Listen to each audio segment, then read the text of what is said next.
We'll quickly learn something. V'ikach Korach ben Yitzhak ben Kahos ben Levi.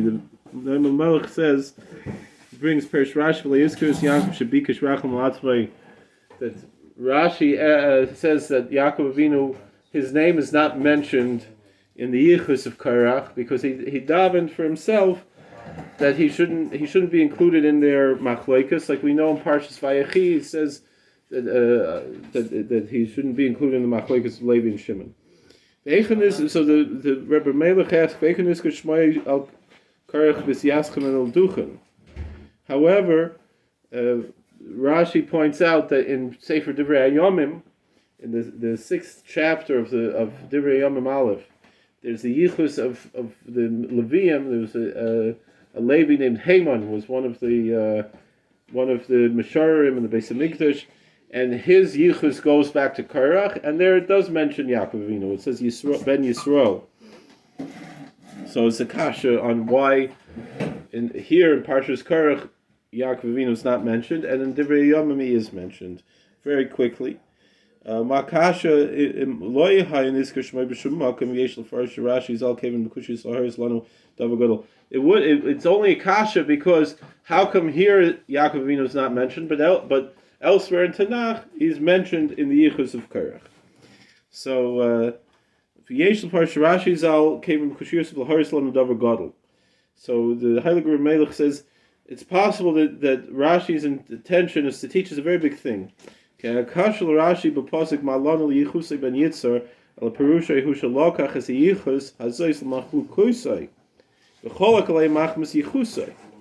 So he said that the reason why it's mentioned here is that when it comes, you daven mincha already? Yeah. All right.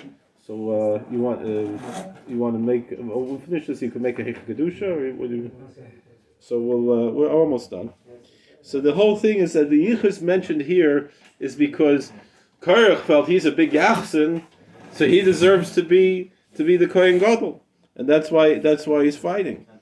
And the whole machlokes came because of his yichus. And the reason, so his name is not mentioned in the yichus, Yaakov Avinu is not mentioned because Yaakov didn't want to be included in the machlokes.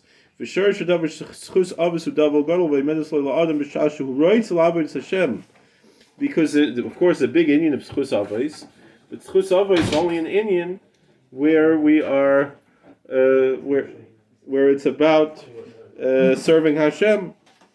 The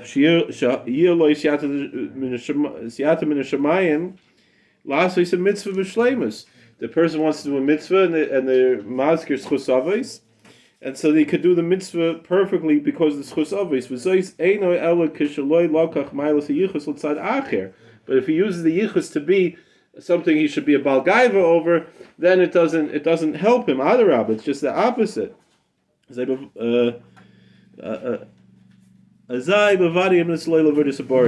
only thing yichus is good for is for serving Hashem. But if someone is a bal gaiva over yichus, it's more damaging. Rashi ben Yaakov v'keven shel nizkar shmuel machlokes azay bevadei shenizkar shmuel avodas habor v'hechen nizkar shmuel v'fresh shenizkar shmuel aduchen. That because here by the machlokes Yaakov Avinu is not mentioned because he doesn't have a schus avos.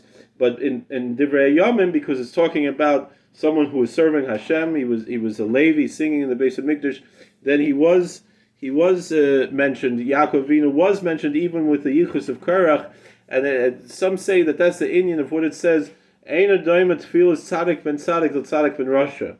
That the tefillah of a tzaddik ben tzaddik, like we see between Yitzchok and Rivka, is that the tzaddik ben tzaddik becomes an onav because of his yichus.